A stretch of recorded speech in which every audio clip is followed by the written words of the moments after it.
और बात पश्चिम बंगाल सरकार की करते हैं, जिसके एक फरमान के बाद अब सरकार की किरकिरी हो रही है। दरअसल पश्चिम बंगाल सरकार ने होली को लेकर सोनाझारी हाट पर होली खेलने पर बैन लगा दिया है और कहा कि इससे यहां के पौधों को नुकसान होगा। जो रंगीन पानी है उससे हवाला दिया गया कि इससे पौधों को नुकसान होगा। इसके बाद इस इलाके में होली खेलने पर बैन लगा दिया गया। यह भी कह दिया गया कि अगर होली खेलते पकड़े गए तो कार्रवाई भी होगी। रिपोर्ट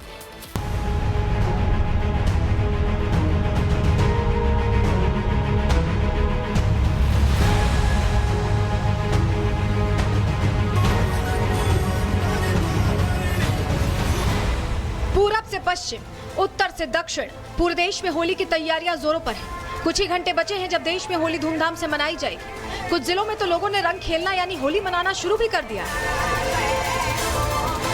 पूरे देश में बड़े ही धूमधाम से होली का त्योहार मनाया जाता है। मथुरा से लेकर वाराणसी तक जैसे शहरों में होली बेहद ही खास अंदाज में मनाई जाती है। ऐसा इसलिए क्योंकि सनातन धर्म में होली के त्योहार का बेहद ही खास महत्व है। लेकिन कुछ राज्यों में विशेष वोट को खुश करने के लिए होली से भी दिक्कत होने लगी है।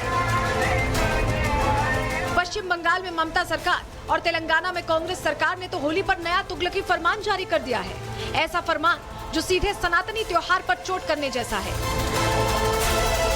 ममता सरकार ने बीरभूम जिले के शांति निकेतन में सोनाझूरी हाट में होली समारोह पर प्रतिबंध लगा दिया है। बंगाल सरकार ने इसके लिए हरियाली को नुकसान का हवाला दिया। पश्चिम बंगाल का सोनाझूरी हाट विश्व भारती के शांति निकेतन परिसर के पास स्थित है, जो यूनेस्को विरासत स्थल है, जहां देश ही नहीं विदेश से भी पर्यटक आते हैं। ये पहली बार है जब सोनाझूरी हाट में होली खेलने पर बैन लगाया गया है। ममता सरकार के इस आदेश के बाद बीजेपी ने बंगाल सरकार को आड़े हाथों ले लिया। बीजेपी ने आरोप लगाया कि विशेष समुदाय के वोट हासिल करने के साथ रमजान को देखते हुए ये फैसला लिया गया है। लेकिन बंगाल मुस्लिमों की भूमि नहीं बन सकती। मैं हिंदुओं को, पश्चिम बंगाल के हिंदुओं को मैं आह्वान करूंगा कि आप होली मनाइए, पुरजोर से मनाइए।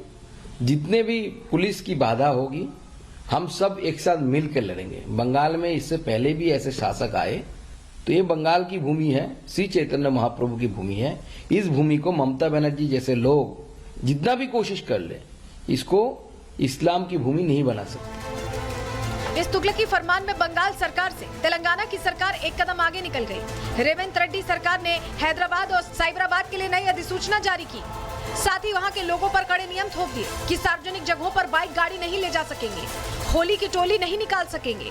एक तरह से देखा जाए तो होली त्योहार पर रंग खुलकर खेलने पर पाबंदी लगा दी गई है। रमजान के 30 दिन होते हैं और इन 30 दिनों में रातों में किस प्रकार से बाइकों पे घूमा जाता है, किस प्रकार से ग्रुप बनाकर घूमा जाता है, क्या यहाँ तेलंगाना के जो नवे निजाम है रेवंत रेड्डी जी को क्या नहीं दिख रहा है? क्या उनके ऊपर इस प्रकार का कोई फरमान निकालने का क्या विचार नहीं आया है? लेकिन नहीं, हमारी जो कांग्रेस है वहां पर्टिकुलर एक समाज की गुलाम कांग्रेस है। हमारी जो कांग्रेस है वो हिंदू विरोधी कांग्रेस है। यही कांग्रेस आज बताने में लगी हुई है। तो मैं हमारे मुख्यमंत्री से निवेदन करना चाहता हूं, नीति को बदले, नहीं तो तेलंगाना की जनता तुम्हें बदल देगी। यहां बात ध्यान रखना। ये पहली बार नहीं है जब इन लोगों को सनातनी त्योहारों से दिक्कत हुई हो। कभी दीपावली पर पटाखे फोड़ना तो कभी होली पर रंग खेलने पर आदेश जारी कर देते हैं। लेकिन जब विशेष समुदाय के त्योहार आते हैं तब इन लोगों के आदेश और नियम धरे के धरे रह जाते हैं। इसीलिए सवाल खड़े होते हैं कि कब तक इन नेताओं की तुष्टीकरण की राजनीति चलती रहेगी। Bureau report, Republic Bharat. Hindu धर्मगुरु होली पर सनातनियों को शुभकामनाएं संदेश दे रहे हैं और होली को प्रेम और उमंग के साथ, उत्साह के साथ मनाने की अपील भी कर रहे हैं। लेकिन कथावाचक देवकी नंदन ठाकुर कह रहे हैं कि अब होली मुबारकबाद देने वाली बात नहीं होनी चाहिए, क्योंकि ये गलत है और अब होली को लेकर सिर्फ शुभकामनाएं देनी चाहिए। क्या कुछ कहा है, सुनिए जरा। इस वक्त हमारे साथ बातचीत करने के लिए कथावाचक देवकी नंदन ठाकुर हैं। होली का त्योहार चल रहा है, पहले तो होली के लेके आप क्या कहना चाहें? जितने भी मेरे से बड़े मुझे सनातनी सुन रहे हैं, उन सभी सनातनियों को होली का मैं प्रणाम करता हूं। और जितने भी मुझसे छोटे सुन रहे हैं उन्हें मैं प्रिया कांजू की तरफ से आशीर्वाद देता हूं। और जो मेरी बराबर के लोग होली पे सुन रहे हैं उनको मैं शुभकामनाएं देता हूं। आपने कथा के दौरान कहा कि होली मुबारक नहीं, होली की शुभकामनाएं। जी, तो इस पे आप कहने का विवाद राजनीति शुरू हो चुकी है कि मुबारक और शुभकामनाएं। क्यों भाई, किसको राजनीति दिख रही इसमें है? इसमें कौन कौन राजनीति ढूंढ रहा है और क्यों ढूंढ रहा है? मैं एक धर्म गुरु हूं और मेरा दायित्व है, मेरी जिम्मेदारी है, ये मेरा दायित्व है कि मैं अपने जो सानिध्य में, हमारे सानिध्य में जो कथा सुनने के लिए आए हैं, मैं उन्हें अपनी संस्कृति का सच्चा बोध कराऊं। ये मेरी हिंदी नहीं है जिसको आप कह रहे हैं मुबारक, जिस पे राजनीति लोग कर रहे हैं, ये जो हिंदी शब्द तो है नहीं, ना ही संस्कृत है। और मेरी जो सनातन परंपरा है उसमें सबसे ऊपर है संस्कृत, और उसके बाद हम लोग, क्योंकि हम भारत में हैं तो हम हिंदी को अपनी मातृभाषा मानते हैं, तो हिंदी में होगा तो मैं बोलूँगा, संस्कृत में होगा तो मैं बोलूँगा, क्योंकि ये त्यौहार सनातनी है। सनातनी है तो संस्कृत से आएंगे या हिंदी से आएंगे। तो जब इनसे ये त्यौहार है तो अब मुबारकबाद तो उर्दू शब्द है, मैं क्यों बोलूँगा उर्दू शब्द भाई? और जब कोई और पूरी कुरान पढ़ा देते मदरसों में तब राजनीति नहीं होती। लेकिन मैंने अपनी कथा में यही कह दिया कि त्यौहार पे हमें शुभकामनाएं देनी चाहिए। हम लोग मुबारक का मतलब है कि शुभकामना, शुभकामना का मतलब बराबर का मामला है ना। लेकिन मैं बच्चे माँ बाप को शुभकामना देंगे, बच्चे माँ बाप से आशीर्वाद लेंगे और बच्चों को माँ बाप आशीर्वाद देंगे, तो यह अलग विषय है।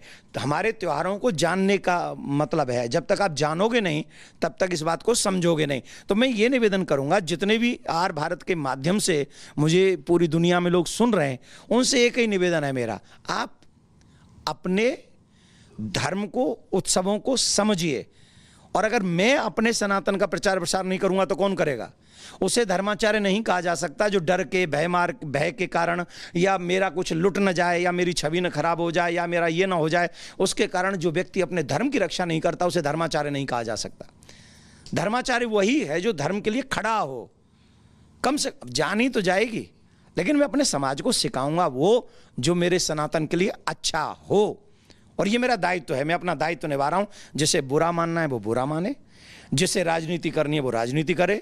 मैंने किसी को बुरा नहीं कहा है, और मेरा स्वभाव भी नहीं मैं किसी को बुरा कहूं। लेकिन कोई मुझे बुरा कहे और कोई मेरी संस्कृति को मिटाने का काम करे, आई डोंट लाइक इट। क्योंकि आपने स्वाभाविक रूप से कहा कि मुबारक नहीं, शुभकामनाएं, लेकिन इस पे भी लोगों को आपत्ति है, तो कहीं ना कहीं वो जो है माहौल खराब करना चाहते हैं। ऑब्वियसली वही करना चाहते हैं। मैंने ये तो नहीं कहा कि ईद मुबारक मत कहो भाई, जिनके लिए जब ईद आ जाए तो आप मुबारकबाद दो। लेकिन होली पे मुबारक मतलब आप हमें, हमारे त्योहारों में भी मिक्सिंग कर रहे हो। भोजन में मिलावट करते हो, भोजन में आप थूक जिहाद करते हो, भोजन में आप मूत्र जिहाद करते हो, और जो है परिक्रमाओं में आप नाम बदल के रेस्टोरेंट बनाते हो। आप हर जगह पे मिक्सिंग करते हो। अब त्योहारों में बोले होली मुबारक, कैसे? ठाकुर जी क्या कहेगा इसको?